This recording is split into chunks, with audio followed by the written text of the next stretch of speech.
You know, so I usually do my homework. I'll find somebody who knows somebody or something. They could give me some information, like, who is it? Like, who is he? And, you know, Frenchie, they got me the tape. They got me the tape of his mother's house, where his mom's work at. You know what I'm saying? The other cribs, the studios, stuff like that. That's the Cali tape.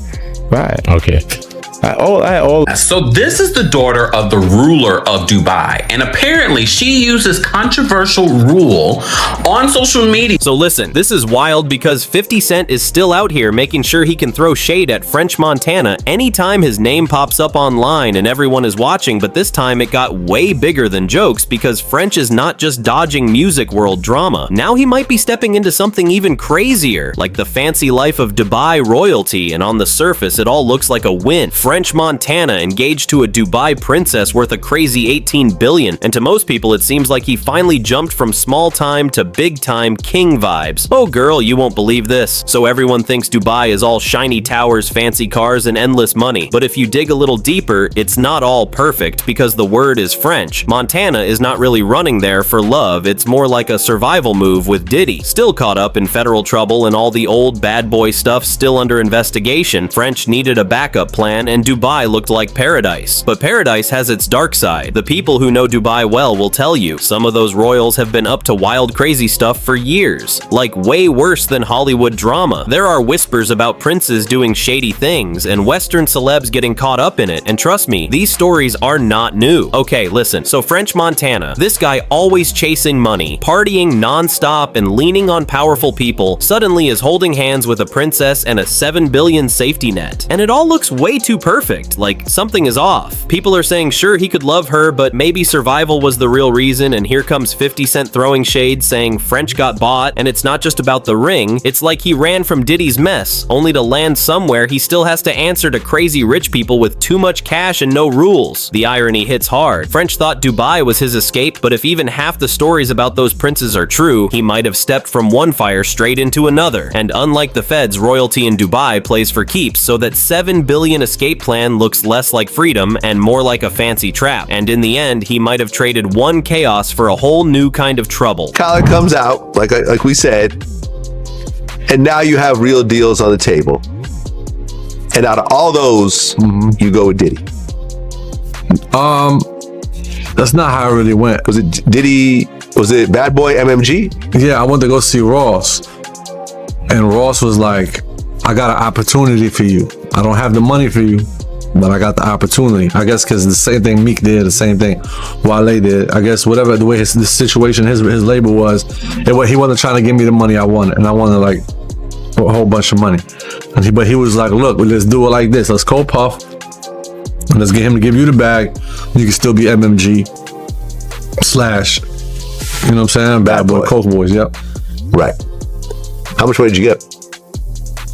2 million. Alright, so check this out. You can't really understand why French Montana ran off to Dubai without seeing how he got tangled up with Diddy first. French didn't just pop that, and magically get a deal. The tea around that signing always had a weird vibe, and now with all the stuff about Diddy coming out, fans are looking back closer. See, when French was hunting for a deal, he wasn't some unknown mixtape rapper. He had options. Rock Nation was circling. Rick Ross and MG were interested. Even Kanye's team was flirting. Yet he chose Diddy. And why would a guy with so many offers pick a label known for shady contracts, crazy deals, and alleged extra stuff? Not about music, because Bad Boy was more than a label, it was a lifestyle. And for some artists, that lifestyle was the currency. Whispers said Diddy gave French more than money. He gave him access to the parties, the women, the freak-offs, and all the if you play nice, you get rewarded type stuff, and fans have been watching closely ever since, because first French admitted he took less money up front than Ross or Jay could offer, but still picked Puff in second. Every time he stumbled out of those villas looking half dead, the internet noticed pics from 2016 to 2019 always matching Diddy's parties. The story got messier after Diddy got arrested in 2024 and ex-producers and associates started spilling what it really took to get a deal. One producer even claimed Diddy blackballed him for saying no to a freak-off, so the streets looked at French Rise and said, "Oh, you took that deal. We know what that means. There's no official receipt, but the tea is hot." Diddy gifting him a Sir French Vanilla the day Day after all-night drama, the viral birthday video with Diddy in a robe, French shirtless, both looking drained and French saying he wanted the big bag and Puff was the only one willing to hand it over to the industry. It looked like a normal deal to the streets. It looked like a man paying a personal price for his career, and maybe that's why people are thinking Dubai is just another stage in the same old story with bigger risks and shinier traps. Hi guys. Hi.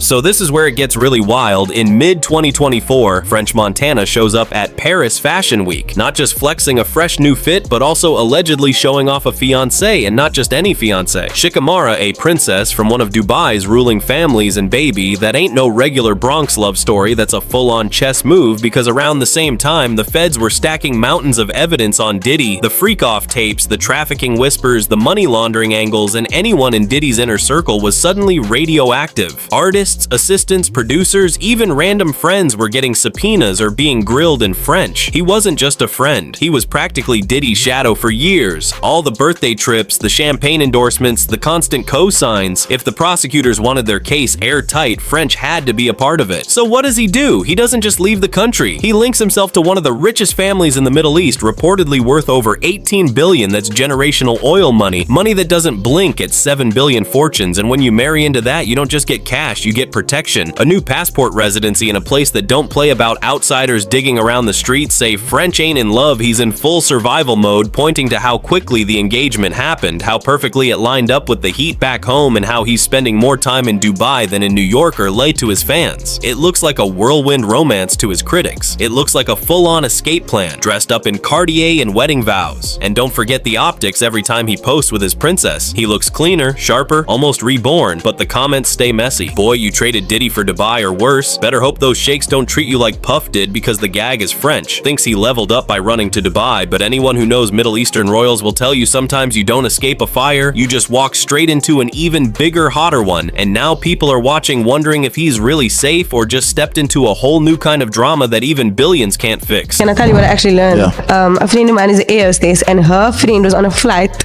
with her, and her friend was eating like a very specific diet. So apparently the thing is, it's actually a control thing. I don't know if I can speak about sheikhs. No, speak. So these guys actually pay these women to hold a strict diet for like 2 weeks so that they can know that they are in complete control of what that woman is putting into her body, and the girl is shit on them. Wow. So it's the girls aren't even getting shit on, the girls are shit on these guys, because then the guys feel like it's sick, like it's a control thing.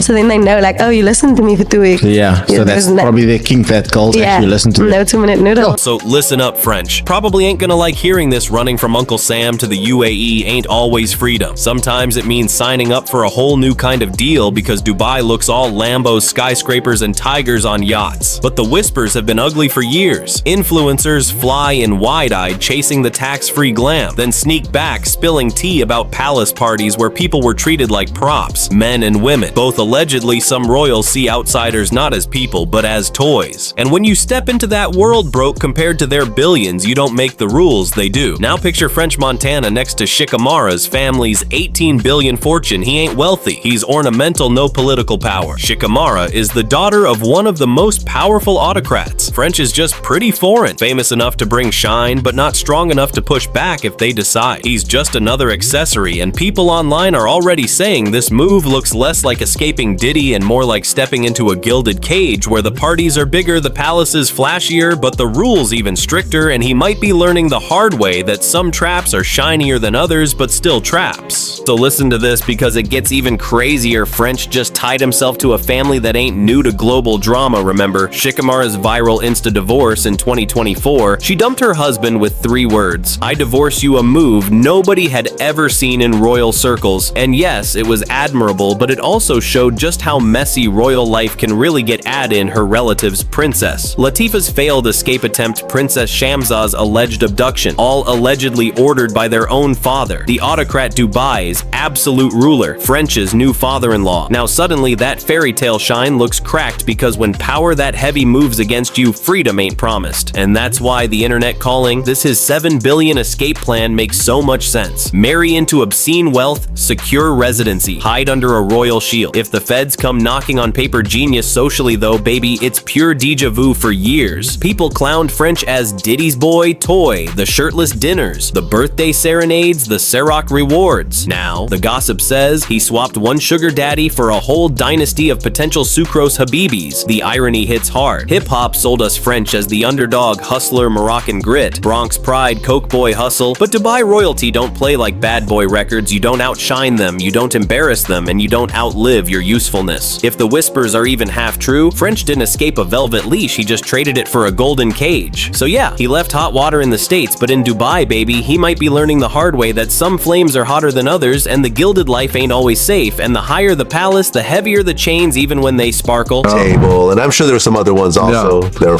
I came to Steve Rifkin when I had Chopper Down. I walked in the office, it was him and Gabi. And Gabi was the manager. I was like, yo, Steve, give me $200,000. Let me go make music. You know what I'm saying? Just let me. Steve was like, nah, I'll give it to you. I'll give it to you. Never got it. Never got it. I dropped. Which is funny because Gabi's the president of SRC. Steve is like the CEO, but so I don't know what type of but Steve makes the final call. So I asked for $200,000. You know what I'm saying? And so here is the gossip version. All this chaos and drama, and the loudest voice dragging French is 50 Cent. But think about it for a second. What if F ain't just clowning? What if he's really trying to warn him? Because, you know, 50 got that big brother energy who roasts you hard but still wants you to eat. He been shading French for years, calling him wash, calling him a Diddy leftover, but maybe, just maybe, he sees the trap. French is walking into a trap that don't look like chains, but smells exactly like those velvet cages folks whisper about in Dubai, but flip it. What if this ain't a trap to French at all? We looking at him like, damn bro, you sold your soul for protection, but what if this is exactly what he wanted? Some folks chase freedom, others chase comfort. French might not see himself as a prisoner in a palace. He might see himself as the chosen one, the Bronx kid who hustled mixtapes in the streets and ended up with gold-plated security. We might call it hell with all the rules and whispers and eyes watching, but for him it could be heaven with air conditioning and a driver on call and someone to open the doors and take care of him like a king. That's why 50's jabs sting so much, because deep down they are laced with truth, and maybe French ain't lost at all. He's exactly where he wanted to be, just playing a bigger game with shinier chains and fancier cages, and the streets can talk all they want, but he might be smiling behind the gold bars. Alright girl, so check this out. Fifth built his whole legacy on independence, on owning his name, on turning street power into boardroom clout. French, on the other hand, might have flipped survival into straight up servitude, but who's really winning? The man still grinding for credibility in raps, or the man sipping tea behind palace walls? Untouchable scandal, proof, and cashing in on $7 billion worth of insurance? It's messy, it's ironic, and that's the paradox French is living into us. He looks like property, but to him he might feel like royalty, and maybe that's the biggest twist of all. 50 Cent might be dragging him online, calling him out and throwing shade, but French Montana might just be smiling behind the scenes, thinking this was the plan all along, and maybe he's even enjoying it. The power, the shine, the gold-plated life. While the streets argue and gossip, he ain't even sweating it, because in his eyes he's playing a bigger game, living a story nobody else can touch, and in the end, maybe the streets don't understand, but French does, and he's moving exactly how he wants, keeping the champagne flowing and the at cold and the driver ready, and maybe, just maybe, that's the ultimate flex. Hey fam, if you love the latest tea drama and want to stay ahead on all the wild celebrity moves, make sure to hit that subscribe button and turn on notifications right now. Jacob Reports is where the gossip drops. First, don't miss out. Join the crew and stay in the loop.